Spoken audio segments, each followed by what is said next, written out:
Salut l'ami, aujourd'hui dans la série On n'arrête pas le progrès, une nouvelle expression qu'on va essayer de démonter, une expression qui se révèle un véritable piège sémantique à notre époque. Ben oui, cette expression c'est égo éteint. Oui, t'as bien entendu, c'est égo éteint, c'est pas Hugo éteint, je croyais que c'était Hugo je sais pas quoi, comme tu sais, celui qui défend l'écologie, là, Hugo Clément, mais non, c'est égo éteint. Alors comment est-ce que j'ai entendu cette expression ? Eh bien tout simplement parce que j'étais chez des amis l'autre jour et puis en discutant, j'ai entendu, mon oreille bionique de Steve Austin a entendu passer ça comme ça, à droite, à gauche, je ne sais pas très bien où, dans un groupe qui discutait d'autre chose. Faut croire que ce que j'écoutais devait pas être très intéressant, donc je me suis branché sur d'autres fréquences. Et là, j'ai pas été déçu. Là, mon petit pifomètre, mon je sais pas quoi, m'a indiqué qu'on était sérieusement en train de se foutre de notre gueule. Ben oui, parce que comme je ne comprenais pas ce que c'est que l'égo éteint, une fois rentré chez moi, je suis allé me renseigner. Alors je ne pouvais pas aller me renseigner sur une encyclopédie, puisque c'est quelque chose d'assez récent. Ah oui, des conneries, on en invente tous les jours, faut pas. On est très productif et donc ça ne pouvait pas exister dans une encyclopédie. Donc j'ai tapé sur ChatGPT, dis-moi ce que c'est que l'égo éteint. Et là, j'ai pas été déçu. J'ai eu une description avec des paragraphes parce que ChatGPT, c'est bien que j'aime bien les paragraphes et puis les titres et les sous-titres. Et il m'a expliqué qu'en fait, un individu qui possédait un égo éteint, c'était un individu qui pouvait être plus performant, plus empathique et qui pouvait comprendre les autres plus facilement, se lancer dans des démarches collectives. Et là, je dis stop. Pourquoi je dis stop ? Tout simplement parce que c'est un piège sémantique, c'est un piège à con, un piège à neuneux, qui nous fait prendre des vessies pour des lanternes. Ben oui, au premier abord, comme ça, tu sais, dans un monde idiocratique, de Idiocratie le film, eh bien tu te dis que c'est une bonne idée. Pourquoi ne pas se débarrasser de son ego ? Pourquoi ne pas, comme un guerrier qui pose ses habits, ses armures, ses fusils, ce que tu veux, dans le vestiaire, quand on va déjeuner avec sa famille, pourquoi ne pas poser son ego sur l'étagère ou à la conciergerie ? Ben oui, on arriverait chez des amis, on arriverait chez des gens, on arriverait dans la vie, et puis, comme dans les palaces, tu sais, tu donnerais la clé de ton ego pour le reprendre à la sortie. Seulement, sans imaginer que c'est là l'objet d'un groupe particulier qui vise à nous démonter, on peut remarquer quand même que cette manière de voir, ce piège sémantique, concourt à démonter l'individu en tant que personne responsable, personne pensante, personne individuelle. Personne individuelle, dirons-nous. Ben oui.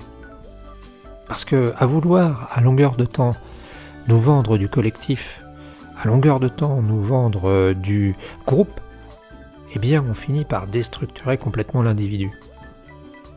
Et moi, ça m'amuse beaucoup de voir que notre gouvernement, que nos puissants en ce moment sont en train de réfléchir au problème de l'école. Pourquoi ? Eh bien, tout simplement parce que le problème de l'école publique, l'école laïque, qui fait mal son travail maintenant parce pour des raisons diverses, fonctionne aussi mal parce que on a introduit trop de collectifs. Moi je sais, je peux t'en parler, j'ai passé 40 ans dans l'éducation nationale.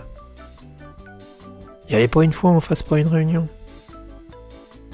Une réunion qui débouchait sur une seconde réunion, qui débouchait sur une troisième réunion, où on n'avait généralement pas compris ce qui se passait, mais où on continuait progressivement à faire des réunions de réunions, où on nommait des présidents de réunions, et où finalement, à la fin, on faisait des bilans de réunions qui servaient strictement à rien, qui allaient à la poubelle, qu'on ne lisait pas, Ça servait parfois à caler une porte ou caler une table. Tu sais, quand tu as une réunion, t'as parfois tu mets un papier que tu plies pour empêcher la table de bouger, ça c'est du vécu. Et voilà. Et donc dans ce cadre-là, eh bien, cette histoire de Ego éteint, ça ressemble à ça. Ça ressemble à ça. Ça ressemble à un piège à con pour les pauvres et pour les cons. Devenu con, pas parce que pauvre, mais pour des raisons globales, eh bien, éteins ton ego. Voilà, éteins ton ego. Éteins ta masculinité, Oui, bon, on verra bien. Éteins le fait d'être masculin, éteins le fait que tu sois macho, éteins tout ça. Ça se relie. Et ce qui est important de comprendre dans cette histoire, c'est que, tu sais, c'est un peu comme le gamin qui apprend des mots nouveaux. Pour apprendre un mot nouveau, quand tu n'en es pas sûr, eh bien, la meilleure manière, c'est d'aller voir le dictionnaire, d'aller regarder ce qui se passe, vérifier à la source. Et souvent, on s'aperçoit que les enfants qui apprennent des mots nouveaux se créent des sens dans le contexte qui est. Alors, quand tu es un fils de bourgeois du 16e, c'est évident que le sens, tu vas bien le créer, et puis on va te reprendre sur les détails. Mais quand tu es le fils d'un type qui habite la banlieue, eh ben, le contexte il va être plus ou moins élastique. Et finalement, avec le temps, eh bien, on finit par se créer des mots qui n'existent pas, des mots qui n'ont pas vraiment le même sens, et tu crées des sens à ce qui est écrit.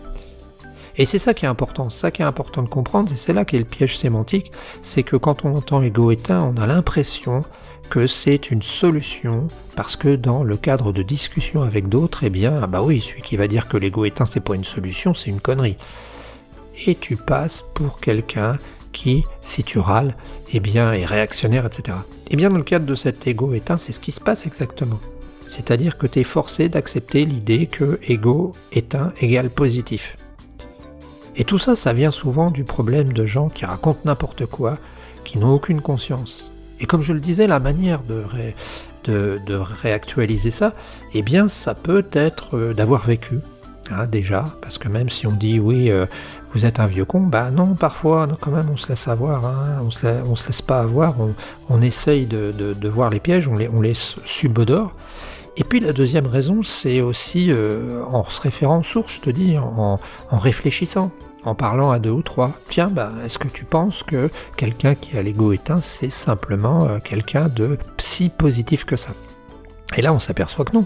Parce que si, peut-être, je sais pas, Einstein, Mozart, Beethoven, même Jésus, ils avaient eu un ego éteint, eh bien, on n'aurait pas avancé. Voilà, c'était ma petite réflexion sur l'ego éteint et le piège sémantique que ça représente. Amuse-toi à retrouver des pièges sémantiques dans la vie, il y en a beaucoup, il y en a beaucoup. Il y a aussi l'homme déconstruit, qui est intéressant. Amuse-toi à trouver ces pièges et amuse-toi à nous les envoyer, donne-nous des anecdotes, c'est toujours très intéressant. C'était Jean-François de Sentier du Sentier du Malheur. C'était Jean-François de Sentier du Bonheur, on se retrouve très bientôt, ciao l'ami.